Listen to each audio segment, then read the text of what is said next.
চৈতালি চক্রবর্তী এই মহিলাকে আপনারা নামে না চিনলেও চেহারাতে অবশ্যই চেনেন। তিনি একজন অ্যাডভোকেট। 5ই অগস্ট পরবর্তী সময়ে তাকে দেখা গিয়েছিল রাজপথে এবং সে নানা ধরনের বিতর্কিত মন্তব্য করে ভাইরাল হয়েছিল।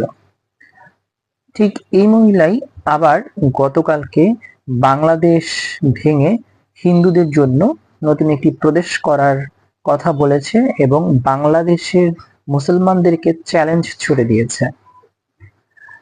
আচ্ছা, বিস্তারিত ব্যাপারটা হচ্ছে পলাশবাড়িতে যেই রাম মূর্তি নির্মাণ হচ্ছিল এবং একটি মন্দির কমপ্লেক্স অলরেডি হয়েছে সে ব্যাপার নিয়ে।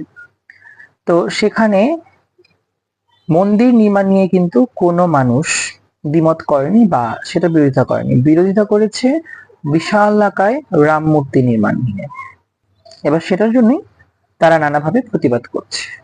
ভালো কথা, করবে প্রতিবাদ, কিন্তু সে সেই প্রতিবাদে কি বলেছে আপনাদেরকে আমি একটু পরে ভিডিওটা দেখাবো। আপনারা বুঝতে পারবেন তারা বাংলাদেশকে কতটা ভালোবাসে।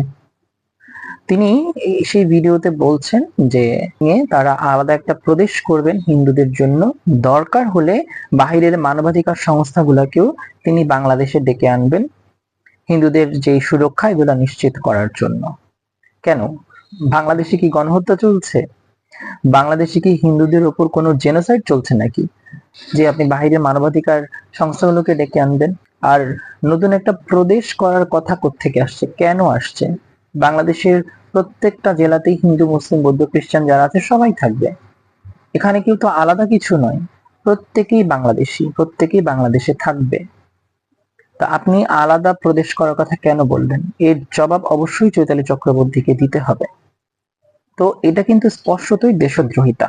একটি স্বাধীন সার্বভৌম দেশকে ভেঙে আরেকটা নতুন প্রদেশ করা এবং বাহিরের কোন শক্তিকে বাংলাদেশে আহ্বান জানানো, এটা কিসের ইঙ্গিত দিচ্ছে?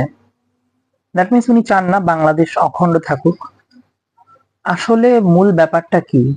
এই চৈতালিরা কি চায়?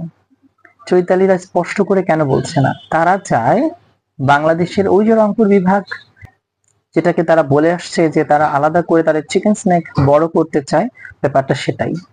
এই চৈতালি চক্রবর্তীর মতন ভারতীয় চিহ্নিত এজেন্টরা বাংলাদেশে ভারতীয় এজেন্ডাই বাস্তবায়ন করার প্রয়াস নিয়ে মাঠে নেমেছে এবং তারা এটাই চায় যে ওই যে আলাদা প্রদেশের কথা বললো এটা ভারতের সাথে যুক্ত হোক, এটাই তাদের মনের ইচ্ছা।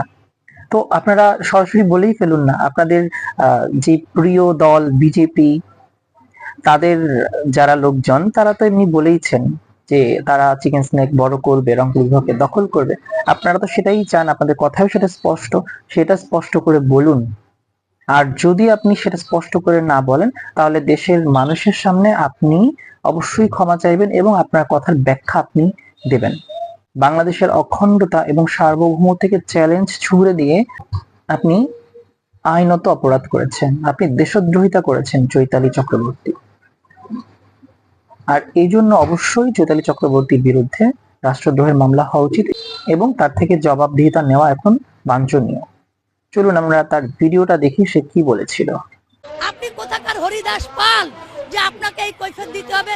আপনারা দুইটা মারবেন, আমরা একটা মারবো, কিন্তু আমরাও মারবো। আপনাদের বলতে চাই এই বাংলাদেশ আমার, আদি বাংলাদেশ আমার। আপনারা যদি বেশি বাড়াবাড়ি করেন, আমরা কিন্তু বিভিন্ন মানবতা বিভিন্ন বিশ্বের দেশ থেকে সাহায্য চেয়ে আমরা বাংলাদেশ আর একটি প্রদেশ করব শুধুমাত্র সনাতনীদের জন্য। আমরা কিন্তু সেটা চাই না, কিন্তু আপনারা যে ব্যবস্থা করতেছেন একসময় কিন্তু এরকমই হবে, সনাতনীদের আলাদা একটি প্রদেশ হয়ে যাবে।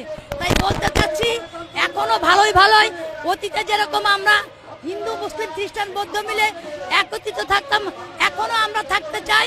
আর আমার মন্দিরে আপনাকে নিমন্ত্রণ আমরা করলাম, আপনার ভালো লাগলে আসবেন, না লাগলে আসবেন না, কিন্তু আমার মন্দিরে আমি কোথায় আমার দেবতাকে কতটুকু রাখবো তার কৈফিয়ত আপনাকে আমি দেব না।